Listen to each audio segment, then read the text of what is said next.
Thank you for coming out today. Wonder if we could all move up closer. That way we don't have to holler.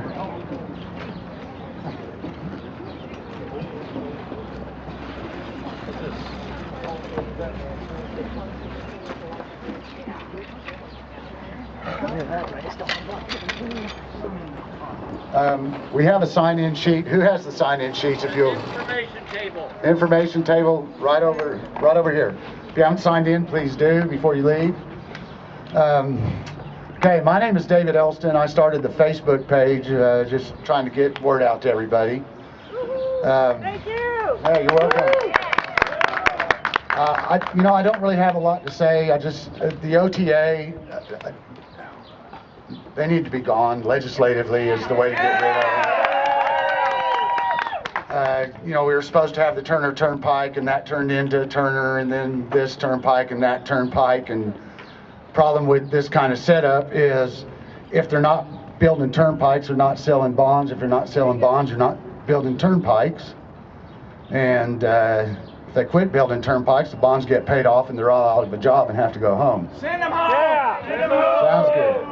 All right, I'm going to turn the mic over to John Carpenter. Hey, John.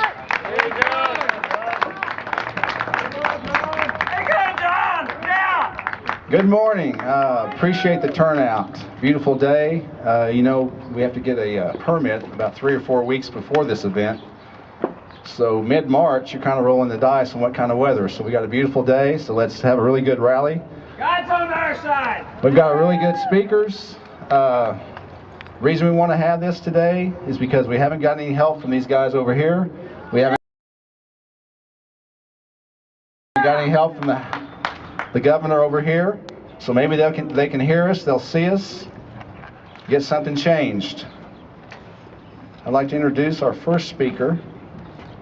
He's a community action organizer. In fact, he helped our group, SOTA, stop the Oklahoma Turnpike Authority get organized. He's also a professor at OSU OKC, longtime friend of mine. My pleasure to introduce Stephen Melsh. Yeah.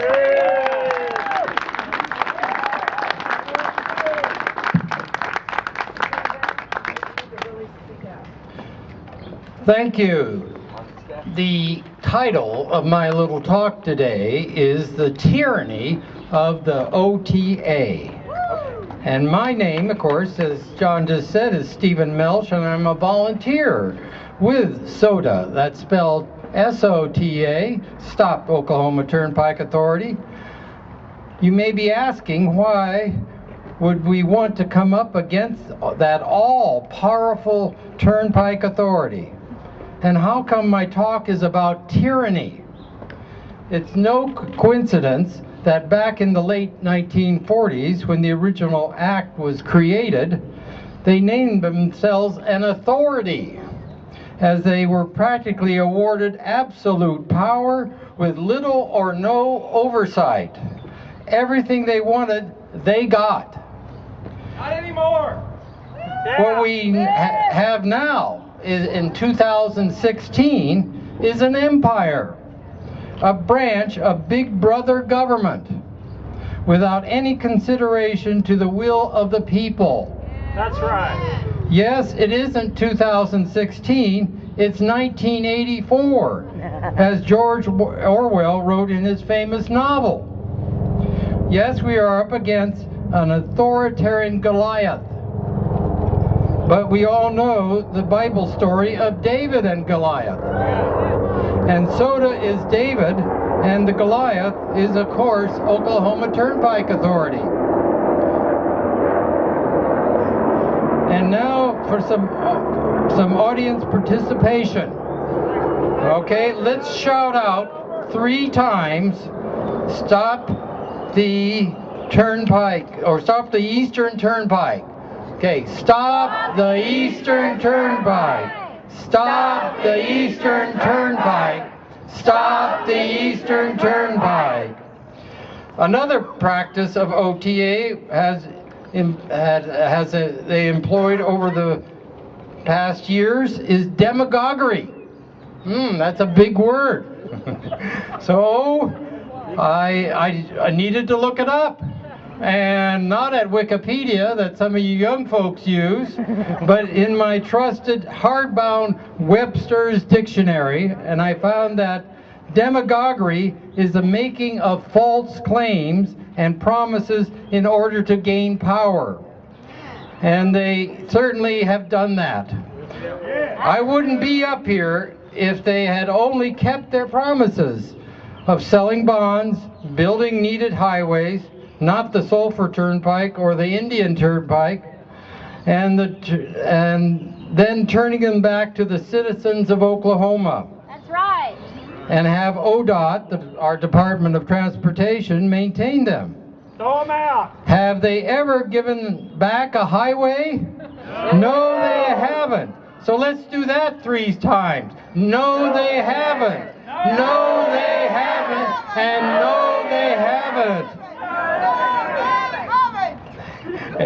Instead, the Oklahoma Turnpike Authority has expanded into an all-powerful monster. Now I know that in your neighborhoods, towns, cities, and rural areas, we are living, working, and even worshiping with non-believers who might be saying, "Don't waste your time fighting Big Brother authority," and have already given up before we have gotten started. These people are fatalists that tell us the turnpike is going to be built no matter what. Folks, I am here to tell you that those people are just wrong. Let's hear, we can win 3 times. We can win, we can win, we can win. All brothers and sisters, it's our job to make those non-believers into believing that we can stop the Turnpike Authority from building wherever and whenever they want, using inflated projective traffic counts and twisting our elected officials right up there arms with false promises and get-rich-quick schemes. The will of the people will triumph. But we need your help. And here are some ways you can contribute to the cause. At the information desk, please leave any money that you have available or checks to build our legal action fund. SOTA members will be there to help you. Please give as you can. Secondly, we need volunteers for our action groups. Our first one is the legal action group, where we will be working to file an injunction to stop OTA from building the Eastern Loop Turnpike. Yes. And our second group is the publicity action group. We need to spread the word that we are standing up to OTA, not backing down, and encouraging people to please join us. A third group is our communication group, where we provide speakers to tell our side of the story to your local groups and clubs, and to telephone and rally supporters, get out signs and mailings. Fourthly, our research group, who continues to amaze us with their findings. And finally, the 2018 group. And in that group is where we begin to lay the groundwork for a statewide citizens initiative to gradually eliminate the Oklahoma Turnpike Authority.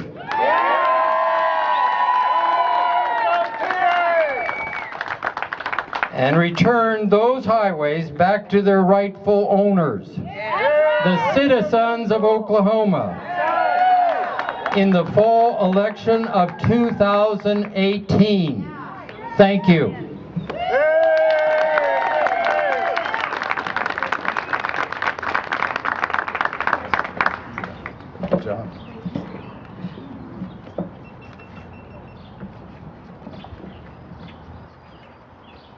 It's my pleasure to introduce our next speaker.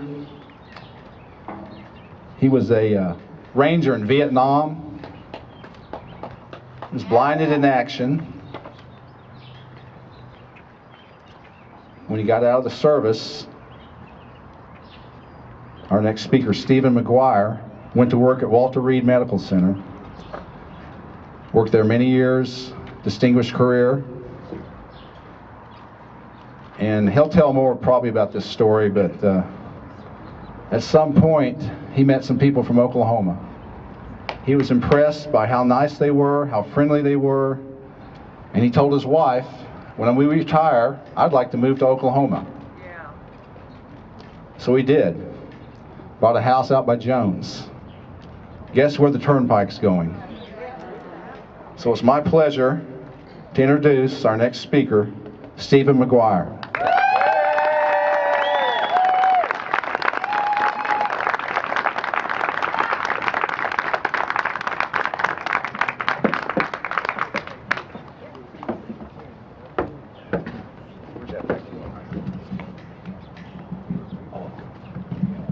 Got it. Good morning. Good morning. It's an honor to speak to you folks this morning. And like John was just mentioning, I've had a career for over the last 42 years in and out of government.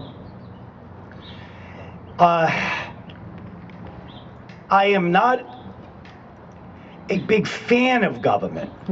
And I'll explain a little bit about that as to why. But working inside the system, in the belly of the beast, you can learn a lot of things. You learn how bureaucracies work, how the gears turn, and the kind of people that can be attracted to that kind of work. I grew up you can tell from my accent, I'm not from Oklahoma. I'm from Rhode Island and Connecticut, two of the most corrupt states in America. And there's reasons for that. Those people, it's okay. They love government. And by loving it, you're basically in bed with the enemy. But when I retired from the Army in 2013, Susie and I, who've been now married for 46 years, we looked around America. Now, I'm very familiar with America. I've been everywhere. And we looked around and we had a set of criteria, our own personal criteria, as to where to go. And when you retire. And I told people, I'm retiring and moving to Oklahoma. They go, what? Okay? They had no idea, you see, what my criteria was. And part of it is not just the topography or the weather or stuff like that people ordinarily do. It's the people. I'm going to retire. I'm going to live with a bunch of people. I want them to be a certain kind of people. And I had found those people here in Oklahoma. So we looked all around, didn't know much about the state, and looked around the Lawton area, and looked around and came up here, and we had part of the criteria was my age, you know, you've got some medical issues and stuff like that. Oklahoma City has got lots of resources for that regard. And we looked all around in Canadian County, Cleveland County, Logan County, and wound up in Jones, Eastern Oklahoma County. You know, when the spreadsheet gets checked off all the way down, and the last man standing was Eastern Oklahoma County. And we found a nice house out there, 20 acres, nice yard, all forested, filled with animals. I'm serious. There's God only knows what kind of animals. We get them all, okay? They're all out there. My wife went out to the bird feeder the other night. The cat sits in the bird feeder. She went out there to grab the cat from the bird feeder, and it was a possum. Wrong animal. We're in a section between Peabody and Luther and 63rd and Wilshire. That section. It's like a lot of them around there, there's scattered houses along the edge of the section. The center is completely wild. And there's huge gullies down in there, and there's all the animals live down there. There's water down there, there's ponds. And they live down there, okay?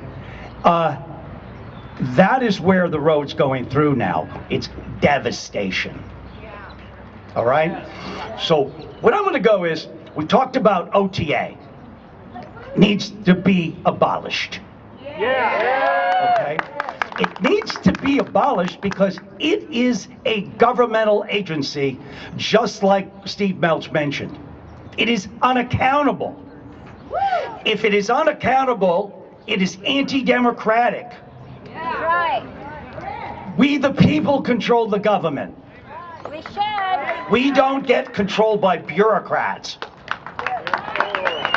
We're not some kind of feudal society where we are the serfs and they get to dispossess us whenever they feel like it. This is like the Dust Bowl. It is like a tornado. But those are acts of nature. This is an act of man. This is conceived in people's minds. This is wrong. And I want to tell you, it is not just wrong, it is insidious. That's right. Okay? Now, we've heard various justifications as to why they got to do this, and why they got to move it over here, why they got to move it over there. They're lying. And I know they're lying because many of the justifications they give us are patent nonsense. Okay, so you're saying, first thing you got to ask yourself is, why would they give us a nonsensical answer? And the reason is because the real answer's worse. It is corrupt. They are corrupt because an organization allowed itself over decades to become corrupt. It's what they do. And a turnpike authority is going to build a turnpike. It's what they do. Now, they started out, the idea is you build a turnpike, and then you develop a rationale for the turnpike, not the other way around.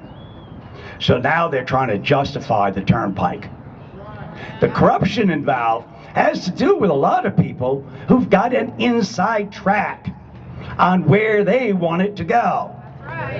Because this is all about rezoning property and making a lot of fast money. That's right. Okay, so when they tell you, oh, we got to move it over here, one of the stupid engineers told me, yeah, you can't go under those high voltage lines. You can't go under those. Whatever. Okay. You don't need to go anywhere. But you go, highways go under power lines everywhere in America. All right, that's the kind of thing I'm talking about, nonsense. They moved it because not of power lines. They moved it because somebody wanted it moved. All right. They got this thing, weaving it, snaking, as Mr. Ridley called it. Okay, this is your Mr. Head Corrupt. Snaking it through residential neighborhoods. Now those people, and I think the worst hit aren't the people that get bought out necessarily. It's the people who get left behind. The people whose environment is degraded, is destroyed. You wind up, it's sort of like out in your backyard. Now you get to have a tractor trailer exhaust stuck up your nose. Okay? This is not the environment that we want. Okay? And so the property values actually go down. Our houses will be worth less because now they're less palatable. But the property taxes Okay. keep going up. Correct. Okay? However, are we going to be compensated for the loss of equity in our homes? No, we're not. They don't give a crap.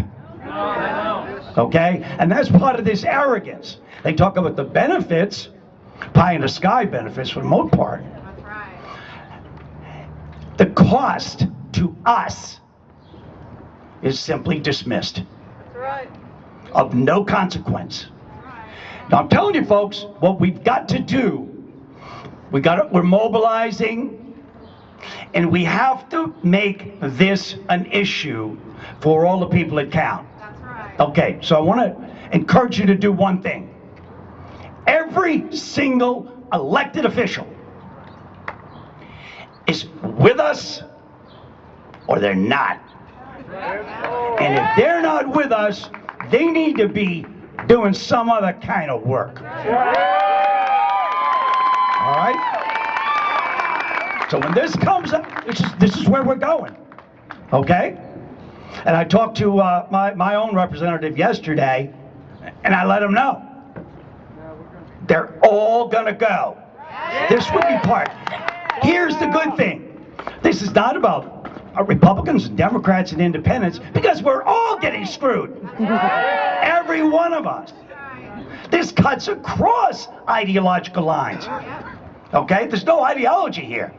We have, the Eastern County is being raped. We are the victims. And we don't like it. No, we don't. It's environmental degradation and destruction. We don't want our world paved over. No, we don't. Okay?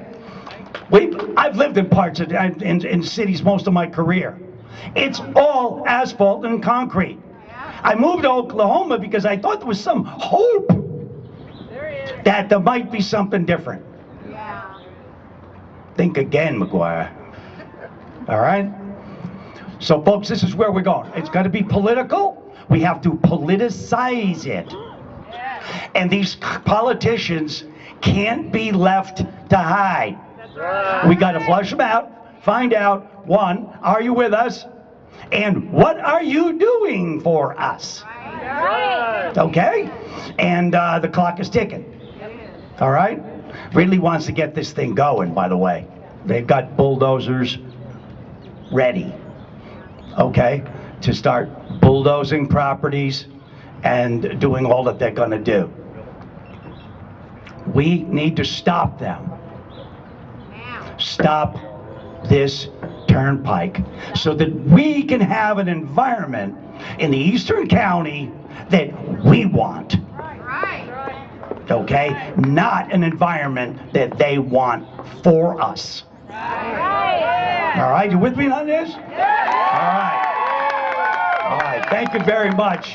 And I hope to meet many more of you in the coming weeks. Okay? Keep up. Many of my neighbors are in a state of depression. Okay? But depression's not going to get it. We need to get, a torchlight and pitchfork energy channeled. Okay? Thank you, folks, for your time.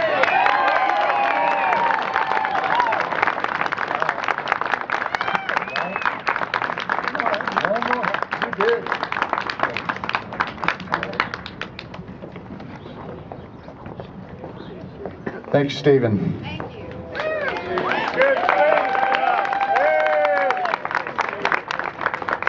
Great words, too, I might add. All right, next we're going to hear from Nancy Trait Lira. And she's going to kind of talk about some of the Sierra Club, the wildlife issues, as Stephen mentioned. She's going to talk about some of that.